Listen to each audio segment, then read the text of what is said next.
College में entry और अन्य रेयांश की नजरें।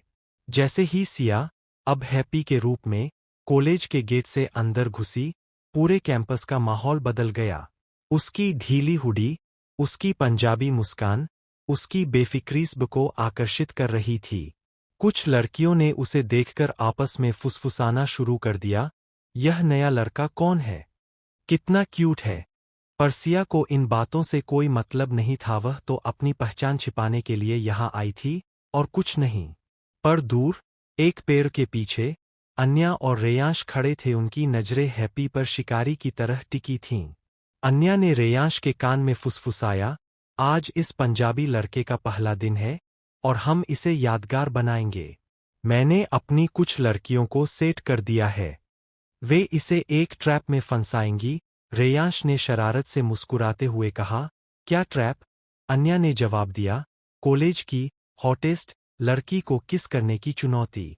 अगर इसने नहीं किया तो यह शर्मिंदा होगा, और अगर कर दिया तो हम इसकी तस्वीर खींचकर पूरे कॉलेज में फैला देंगे। लड़कियों का ट्रैप। सिया बेंच पर बैठी अपना पानी पी रही थी, तभी अचानक कॉलेज की 4-5 लड़कियों ने उसे घेर लिया। उनमें से एक, जो बहुत ही खूबसूरत और बोल्ड थी, कॉलेज की क्वीन, उसके सामने आकर खड़ी हो गई। उसने अपनी बाहें मोड़ी और बोली, अरे नए लड़के, सुन हमारी बात। आज तुम्हारा पहला दिन है और कॉलेज की रीत है कि नया लड़का हमारी क्वीन को किस करता है। चल, हम सबको शो कर।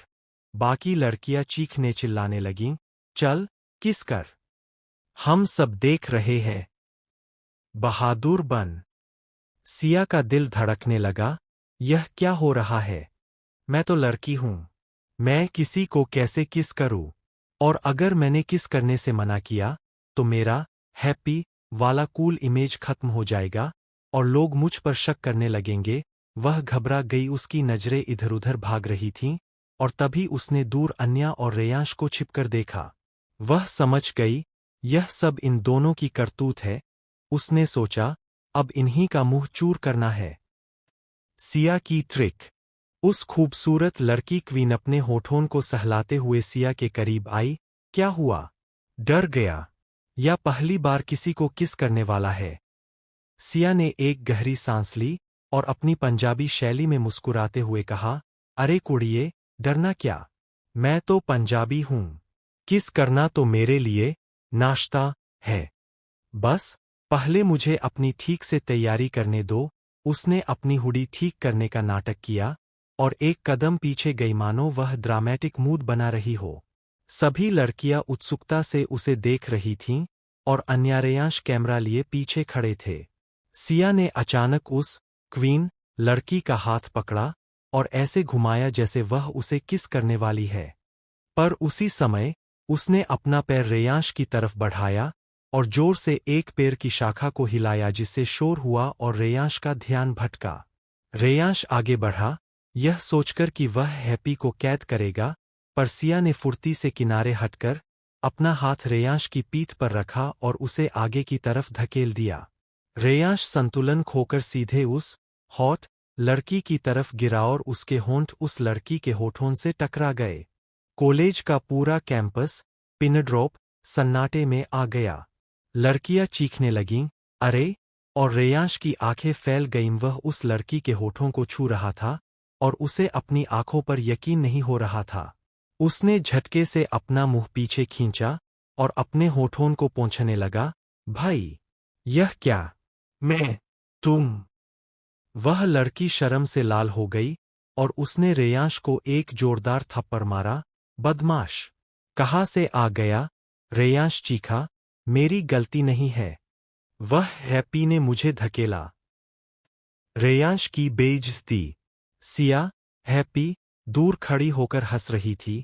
ओए रेयांश, तुझे तो बहुत मजा आया न? तुझे तो मेकअप वाली लड़कियां बिल्कुल पसंद नहीं है न? पर आज तो खूब किस कर लिया। बाकी लड़कियां भी हंसने लगीं और रेयांश की बेइज्जती हो रही थी। वह अपने होठों को पोंछता रहा, मुंह बनाता रहा, यह लिपस्टिक, मुझे तो लिपस्टिक से अजीब लगता है। हैप्पी, तूने मेरी जान ले ली। अन्या भी हैरान थी, उसका प्लान तो उल्टा पड़ गया था। और उसका भाई रेयांश शर्मिंदा हो रहा था। उसने गुस्से से हैप्पी की तरफ देखा, पर हैप्पी तो उसे आंखें दिखा रही थी। छोटी बहू, अपनी शैतानियां मुझ पर मत आजमा, वरना अगली बार तेरा भी यही हाल होगा। अन्या ने गुस्से में पैर पटके और वहां से चली गई। रेयांश अब भी अपने होठों को रगड़ रहा था। भाई, मैं तो कसम खाता हूं, आज के बाद किसी को किस नहीं करूंगा। और सिया, हैप्पी, वहां से उठकर कॉलेज के अंदर चली गई। उसके कदम हल्के थे, क्योंकि उसने एक शिकारी का प्लान उल्टा कर दिया था। पर उसके दिल में कबीर की बात अब भी चुभ रही थी, दूरी बनाकर रखना। वह क्यों बोला? क्या वह मुझसे सच में नाराज है, या यह सब कोई और खेल है? शाम को सिया, हैप्पी घर लौटी और उसने अपना पूरा दिन मीरा के साथ बिताया था। दोनों ने साथ में खाना खाया, बातें की और मीरा को थोड़ा हल्का महसूस हुआ। पर जब रात हुई तो सिया को अपनी थकान का एहसास हुआ। क्या दिन था! मीरा के साथ इतना समय बिताया और उससे मिलकर बहुत अच्छा लगा। अब तो नींद आ रही है। उसने अपनी पगड़ी उतारी, बाल खोले और बिस्तर पर लेट गई, बिना किसी सोच विचार के, बिना किसी डर के। वह उसी गहरी नींद में सो गई जैसे हमेशा, घोड़े हाथी बेचकर। उसके कमरे का दरवाजा बंद नहीं था और उसे कोई परवाह नहीं थी, क्योंकि उसे लगा कि कोई नहीं आएगा। कबीर की दूसरी चोरी। रात के करीब 12 बजे, जब पूरी हवेली सो गई, कबीर फिर से अपने कमरे से निकला। उसके कदमों में कोई आवाज नहीं थी और उसकी नजरों में एक मालिकाना चमक थी। वह सिया के कमरे के दरवाजे पर पहुंचा और उसे खुला पाया। उसने अंदर झांका। सिया वैसे ही सो रही थी। उसके बाल बिखरे हुए थे, उसकी हल्की हुडी थोड़ी ऊपर चढ़ गई थी और उसका गोरा, मुलायम पेट दिखाई दे रहा था। उसके होंठ हल्के खुले थे और उसकी सांसें गहरी और नियमित थीं। कबीर ने एक शैतानी मुस्कान दी। आज फिर तुझसे मिलने आया हूं, सिया। तुझे पता नहीं है कि तू कितनी बेखबर है। वह धीरे से उसके बिस्तर के किनारे बैठ गया और अपनी उंगलियों को उसके बालों में फिराया। तूने आज बहुत अच्छा खेल खेला, रेयांश को फंसाया, अन्या को हराया। मुझे बहुत गर्व है। पर अब तुझे सोना है और मुझे तुझे देखना है। उसने धीरे से उसके कंधे को सहलाया, फिर उसकी हुडी को और ऊपर चढ़ाते हुए उसके नाजुक स्तनों पर अपनी हथेली रखी। बहुत हल्के, बहुत कोमल। सिया की नींद में एक बार फिर सिसकी निकली, पर वह नहीं उठी। कबीर ने उसे अपने मुंह में लिया और धीरे धीरे उसके साथ खेलने लगा, जैसे पिछली रात। उसने उसे चूसा, सहलाया और उसके कान में फुसफुसाया, हर रात मैं तेरे पास आऊंगा, और एक दिन जब तू जागेगी तो मुझे अपने सामने पाएगी। तब मैं तुझसे कहूंगा कि यह सब सपना नहीं था। वह उसके शरीर के कोमल हिस्सों को कुछ और देर चूसता रहा और फिर धीरे से उसे ढक दिया। उसने उसके माथे पर एक हल्का चुम्मा दिया और कमरे से बाहर निकल गया, बिना कोई आवाज किए, बिना उसे जगाए। सिया की बेखबर नींद। सुबह हुई और सिया ने अपनी आंखें खोलीं। वह फिर से अजीब अजीब सी महसूस कर रही थी। उसके शरीर पर हल्की सी सुन्नता थी, मानो किसी ने उसे छुआ हो। पर वह हंसी, क्या हर रात मैं कोई न कोई सपना देखती हूं? पिछली रात भी कुछ ऐसा ही लगा था। उसने अपने कपड़े संभाले और बिना किसी शक के नीचे नाश्ते के लिए चली गई, बिल्कुल बेखबर, बिल्कुल मासूम, मानो उसके साथ कुछ हुआ ही न हो। पर जब वह नीचे उतरी तो उसकी नज़र कबीर पर पड़ी। वह उसे ऐसी शैतानी नज़र से देख रहा था, मानो कोई राज छिपा हो। सिया ने मन में सोचा, यह आज फिर क्या घूर रहा है? कल तो इसने मुझसे दूरी रखने को कहा था और आज ऐसे देख रहा है जैसे मैं कोई शिकार हूं। उसने अपनी पंजाबी बेपरवाही दिखाते हुए कहा, क्या देख रहे हो कबीर भैया? कहीं मेरे मुंह पर दही तो नहीं लगा? सब हंस पड़े, पर कबीर ने कोई जवाब नहीं दिया। बस वह मुस्कुराया, जो कह रही थी, रात का मजा अभी बाकी है। मीरा और आर्यन की दूरी। इधर मीरा अब भी आर्यन के ठंडे व्यवहार से टूट रही थी। उसने उससे बात करने की बहुत कोशिश की, पर आर्यन बस औपचारिक जवाब देता और फिर चला जाता। एक रात मीरा ने उसके कमरे का दरवाजा खटखटाया। आर्यन, मुझे तुमसे बात करनी है। आर्यन ने दरवाजा खोला। उसका चेहरा पत्थर जैसा था। क्या? मीरा ने अपना दिल खोलकर कहा, मैं नहीं जानती कि मैंने क्या गलत किया है। पर अगर मुझसे कोई गलती हुई है, तो मुझे बताओ। मैं सुधार लूंगी। आर्यन ने उसे एक ठंडी नज़र से देखा। तुमसे कोई गलती नहीं हुई, मीरा। बस मुझे अपने फैसलों पर यकीन नहीं रहा, और दरवाज़ा बंद कर दिया। मीरा वहीं खड़ी रह गई। उसकी आंखों से आंसू बह रहे थे। उसे समझ नहीं आ रहा था कि क्या करे। सिया की उलझन। पूरी रात सिया, हैप्पी, करवटें बदलती रही, पर उसके दिमाग से कबीर का वह चुंबन नहीं निकल रहा था। वह बिस्तर पर उठकर बैठ गई और अपने बालों को सहलाते हुए सोचने लगी, वह आदमी, कबीर, उसने मुझे चूमा, पर उसे तो मैं, हैप्पी, एक लड़का लगती हूं। तो क्या उसे लड़के पसंद है? क्या वह गे है? यह सवाल उसके दिमाग में बार बार घूम रहा था। उसने फिर से सोचा, पर अगर उसे लड़के पसंद है, तो वह मुझसे इतनी मालिकाना हरकतें क्यों करता है? वह मुझे अपनी बाहों में क्यों भरता है? मेरे करीब क्यों आता है? या फिर वह सिर्फ मेरा मजाक उड़ा रहा है? वह उठकर आईने के सामने गई और अपने हैप्पी वाले रूप को देखा। पकड़ी मूंछें, ढीली हुडी। शायद उसे पता है कि मैं असली में एक लड़की हूं। नहीं, अगर उसे पता होता तो वह कुछ और करता। पर उसने तो मुझे लड़का समझकर ही चूमा है। तो क्या मुझे उसके इरादे समझने चाहिए, या फिर मैं इस सब से दूर रहूं? वह पूरी तरह उधेड़बुन में पड़ गई थी। एक तरफ उसे कबीर का स्पर्श अच्छा लगता था, दूसरी तरफ वह सोचती थी कि यह गलत है, क्योंकि वह उसे लड़का समझ रहा है। मैं क्या करूं? अगर मैंने उसे बताया कि मैं लड़की हूं, तो मेरी पहचान खुल जाएगी। और अगर मैं नहीं बताऊंगी, तो वह मुझे एक लड़के को प्यार करता रहेगा। यह तो बहुत बड़ी उलझन है। उसने अपना चेहरा तकिए में छिपा लिया और सोचा, काश मुझे पता होता कि कबीर के दिल में क्या है। पर जवाब उसे मिलना था, और वह जवाब शायद कबीर की आंखों में छिपा था, जो उसे हर बार ऐसे देखती थीं जैसे वह कोई शिकार हो। अन्या का अपने भाई को मोटिवेट करना। सुबह होते ही अन्या के कमरे में हंसी के फव्वारे छूट रहे थे। वह बिस्तर पर लोटपोट हो रही थी और उसका पेट दर्द से भर गया था। हा हा हा, रेयांश, तूने तो कमाल कर दिया। रेयांश उसके कमरे में खड़ा था। उसका चेहरा लाल और गुस्से से तमतमाया हुआ था। बहुत हंस ले। तेरी वजह से ही तो यह सब हुआ। तूने ही तो कहा था कि हैप्पी को फंसा, और उसने मुझे फंसा दिया। अन्या ने अपने आंसू पोंछते हुए कहा, अरे भाई, मजाक तो मजाक है। पर तूने उस हॉट लड़की को किस किया? तू तो कहता था कि मेकअप वाली लड़कियां बिल्कुल पसंद नहीं। पर आज तो खूब मजा आया। वह फिर से हंसी से लौटने लगी। रेयांश ने गुस्से में अपना तकिया उछाला। अन्या, अगर एक बार और हंसी, तो मैं तुझे हैप्पी के हवाले कर दूंगा। अन्या ने हंसी रोकने की कोशिश की, पर जैसे ही उसे रेयांश का वह चेहरा याद आया जब वह उस लड़की के होठों से टकरा था, वह फिर से फूट पड़ी। ठीक है, अब नहीं हंसूंगी। पर यह बता, अब क्या प्लान है?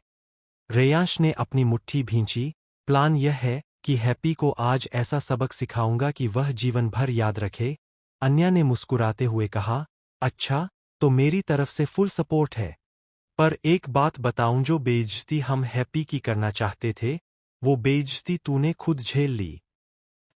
वह फिर से हंसी। रेयांश ने आंखें मूंदकर कहा, अन्या, अब बहुत हो चुका। चल, हैप्पी को स्कूल में ढूंढते हैं। आज उसकी खैर नहीं।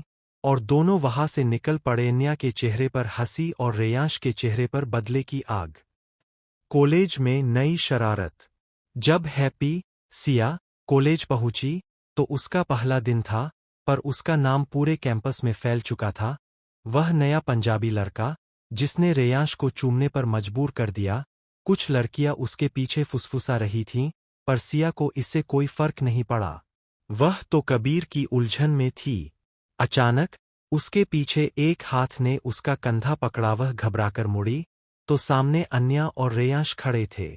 अन्या के चेहरे पर शरारत थी, और रेयांश की मुस्कान जबरदस्ती थी। हैप्पी, आज तेरी बारी है, हैप्पी ने मुस्कुराते हुए कहा। क्या बारी? कल तो तुम्हारी बारी थी, रेयांश। रेयांश ने गुस्से में आगे बढ़ा, पर अन्या ने उसे रोका। भाई, संभल। हमें इसका सबक लेना है और वह भी उसकी ही तरह। अन्या ने हैप्पी को एक बोतल दी। यह पी, कॉलेज की रीत है कि नए लड़के को यह पीना पड़ता है। सिया को शक हुआ, पर उसने बोतल उठाई और सूंघकर देखा तेज शराब की बू आई। वह बोली, अरे, यह तो शराब है। मैं तो नहीं पी सकता। अन्या ने आंखें तरेरी। तो तू बचकाना है, हैप्पी? सिया ने समझ लिया कि यह एक और ट्रैप है। इसे पीने पर अगर वह बेहोश हुई तो उसकी पहचान खुल सकती थी। उसने बोतल वापस रेयांश की तरफ बढ़ाते हुए कहा, ले, पहले तू पी। कल तूने किस तो किया, अब शराब भी पी। रेयांश पीछे हटा। मैं नहीं पीता। पर हैप्पी ने बोतल उसके मुंह पर रख दी।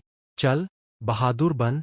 चारों तरफ लड़कियां जमा हो गईं और चिल्लाने लगीं, पियो, पियो। रेयांश की बेइज्जती हो रही थी और अन्या अपनी हंसी रोक नहीं पा रही थी। भले ही वह अपने भाई की हंसी उड़ा रही थी, पर उसे मजा आ रहा था। रेयांश ने बोतल नीचे रखी और गुस्से में वहां से चला गया। तुम सब मुझसे दुश्मनी कर रहे हो? अन्या ने उसके पीछे चिल्लाया। रुक, भाई, मैं भी आ रही हूं। पर वह फिर से हैप्पी की तरफ मुड़ी और उसे आंख दिखाई। आज नहीं, कल जरूर। और उसके पीछे भाग गई। सिया की मुस्कान। सिया, हैप्पी वहां खड़ी हंस रही थी। अन्या तो बहुत शैतान है, पर उसका भाई तो बचकाना है। और वह अपने भाई को खुद हंसी उड़ा रही है। क्या परिवार है? उसने बोतल उठाकर पानी में गिरा दी ताकि कोई और इसका इस्तेमाल न कर सके। पर उसके दिमाग में फिर से कबीर की बात आई। उसने मुझे लड़का समझकर चूमा और अब वह दूरी बना रहा है। क्या मुझे उसके पास जाकर पूछना चाहिए कि उसकी नीयत क्या है? या मुझे बस अपना काम करना चाहिए? वह उसी उधेड़बुन में बैठी रही जबकि दूर कबीर उसे देख रहा था और उसकी मुस्कान कह रही थी, तू सोचती रह, सिया। जल्दी ही तू खुद मेरे पास आएगी और तब मैं तुझे बताऊंगा कि मैंने किसे चूमा था। The mafia Kings bride, episode 6, गलत रास्ता, गलत लोग और भागने की रात, पार्ट 10। रेयांश की नई साजिश। कॉलेज की कैंटीन के एक कोने में रेयांश और उसके 3-4 दोस्त बैठे थे। उनके चेहरों पर शैतानी मुस्कान थी, जैसे कोई बड़ा प्लान बन रहा हो। रेयांश ने अपने दोस्तों को आपस में फुसफुसाते हुए कहा, आज हैप्पी को ऐसा सबक सिखाऊंगा कि वह कल की अपनी हरकत भूल जाए। सुबह उसने मेरी बेइज्जती करवाई, अब उसकी बारी है। उसके दोस्तों में से एक ने पूछा, क्या प्लान है? रेयांश ने अपनी उंगली हिलाई, देखते हैं। उसका पीछा करो, और जैसे ही वह किसी एकांत जगह पर जाए, हम उसे घेर लेंगे। वे सब हैप्पी की तलाश में कैंपस में घूमने लगे। हैप्पी की गलत दिशा। उधर सिया, हैप्पी, अपनी ही सोचों में खोई हुई थी। उसके दिमाग में अभी भी कबीर का वह चुंबन और उसकी अजीब दूरी घूम रही थी। वह इतनी उलझन में थी कि उसे कॉलेज के रास्ते भी याद नहीं रह रहे थे। उसे प्यास लगी और वह पानी की तलाश में भटकती हुई एक गलियारे में आ गई, जहां उसने सामने एक दरवाजा देखा। उस पर लिखा था, लेडीज टॉयलेट। उसने पानी की आवाज सुनी और बिना सोचे मानो वह अपने घर के कमरे में होस दरवाजे की तरफ बढ़ गई। उसे पूरी तरह भूल गई थी कि वह हैप्पी एक लड़का, और यहाँ उसे लड़कियों वाले शौचालय में नहीं जाना चाहिए। उसने दरवाजा खोलने ही वाली थी कि अचानक किसी ने उसकी हुडी के पीछे का हिस्सा जोर से पकड़ा और उसे पीछे खींच लिया। सिया, हैप्पी की आंखें फैल गईं। वह संतुलन खोकर पीछे की तरफ झुक गई और उसका शरीर एक कपड़े की तरह हवा में लटक गया।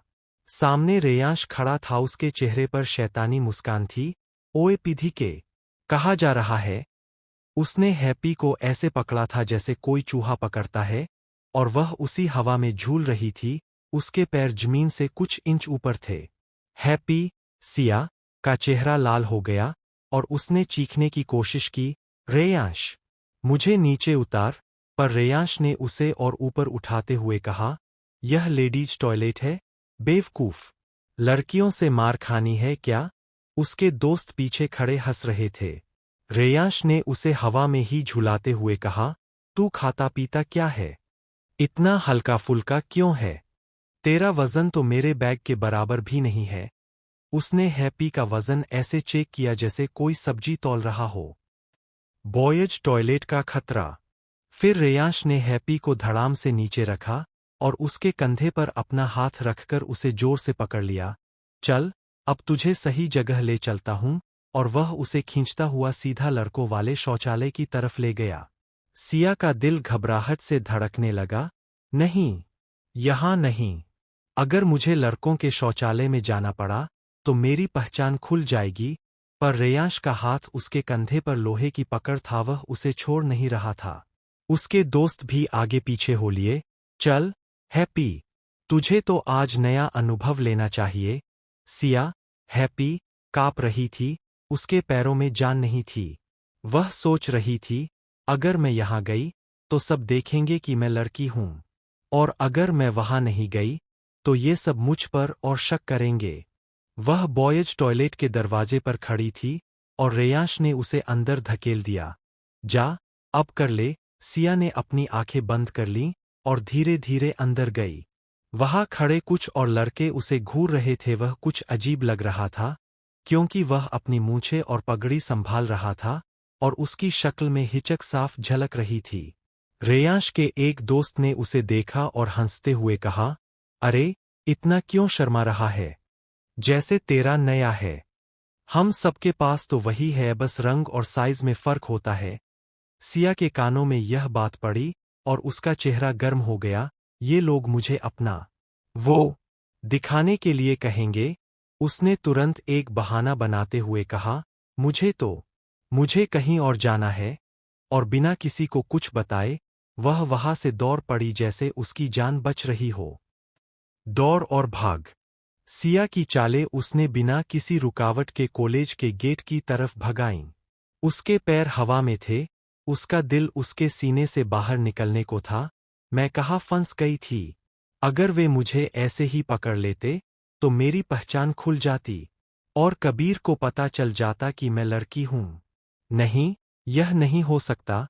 वह सीधे कॉलेज से बाहर निकली और एक ऑटो पकड़कर सीधा खन्ना मिशन की तरफ भाग गई, बिना किसी से बताए, बिना किसी से मिले। उसका चेहरा लाल था, उसके बाल बिखरे हुए थे और उसकी हुडी रेयांश की पकड़ से थोड़ी फट गई थी। वह अपने कमरे में पहुंची, दरवाजा बंद किया और पीठ टिकाकर फर्श पर गिर गई। उसकी सांसें तेज थीं और उसके दिमाग में एक ही बात चल रही थी, आज बच गई, पर कल फिर से रेयांश आएगा और वह बार बार मुझे ऐसी ही स्थितियों में डालता रहेगा। मुझे इस कॉलेज से बाहर निकलने का कोई रास्ता निकालना होगा या फिर अपनी पहचान बदलनी होगी। उसने अपना चेहरा हाथों में छिपा लिया।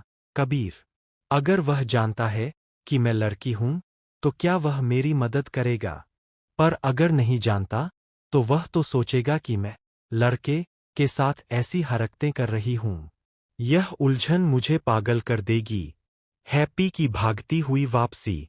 सिया, हैप्पी कॉलेज से ऐसे भागी जैसे उसकी जान बच रही हो। उसके पैर हवा में थे, उसका दिल धड़क रहा था और उसकी सांसें फूल रही थीं। वह ऑटो से उतरी और बिना रुके खन्ना मिशन के मुख्य द्वार की तरफ दौड़ी, पर उसकी चाल में जल्दबाजी इतनी थी कि उसे रास्ता दिखाई नहीं दे रहा था।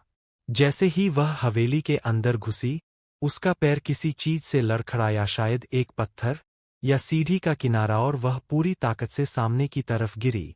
उसका शरीर जमीन पर गिरने से बचा, क्योंकि उसकी टक्कर किसी सख्त, गर्म और मजबूत चीज से हुई। वह चीज था आर्यन खन्ना। आर्यन अपनी मीटिंग के लिए जा रहा था जब अचानक एक छोटी सी मूर्ति उससे टकरा गई। उसने अपना हाथ बढ़ाकर उसे पकड़ लिया और उसे स्थिर किया। उसकी नज़र उस चेहरे पर पड़ी जो हैप्पी था, पर उसकी आंखों में आंसू थे, उसके होंठ कांप रहे थे और उसका पूरा शरीर थरथरा रहा था। हैप्पी का पैर मुड़ गया था, उसे दर्द हो रहा था और वह रोने लगी थी। आर्यन की याद और उसका कोमल रूप। आर्यन ने उसे देखा, इतना छोटा, इतना मासूम, इतना कमजोर और रोता हुआ। यह दृश्य उसे अन्या की याद दिला गया जब वह छोटी थी और गिरकर रोती थी। उसका दिल उस पल पिघल गया।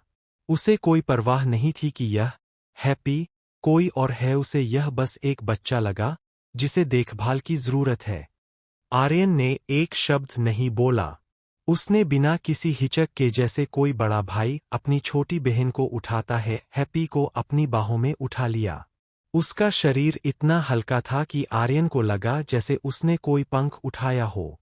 वह धीरे धीरे उसे सोफे तक ले गया और बड़े प्यार से उसे वहां बिठाया। फिर उसने हैप्पी के मुड़े हुए पैर को धीरे से सीधा किया और उसकी तरफ देखा जो अब भी रो रही थी। चुप रहो, आर्यन ने धीमी पर कोमल आवाज में कहा। रोने से पैर ठीक नहीं होता। वह उठा और एक पेटी लेकर आया, उसमें दवा और पट्टी थी।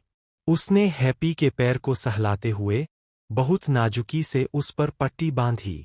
उसकी उंगलियां इतनी हल्की थीं कि हैप्पी को दर्द के बजाय एक सुकून महसूस हो रहा था। सिया अपनी आंखें पोंछते हुए उसे देख रही थी। उसे यकीन नहीं हो रहा था कि यह वही आर्यन है जो इतना ठंडा, इतना बर्फीला है, जो अपने किसी की परवाह नहीं करता। पर आज उसने उसे ऐसे देखभाल की जैसे वह उसका अपना बच्चा हो। सबको चौंकाने वाला नजारा। उसी समय हॉल में विवान, कबीर और सावित्री जी ने यह नजारा देखा। आर्यन खुद हैप्पी के पैर पर पट्टी बांध रहा था। विवान की आंखें फैल गईं। यह क्या? बड़े भैया हैप्पी के पैर पर पट्टी बांध रहे हैं। कबीर के चेहरे पर एक अजीब सी मुस्कान थी, पर उसके अंदर जलन थी।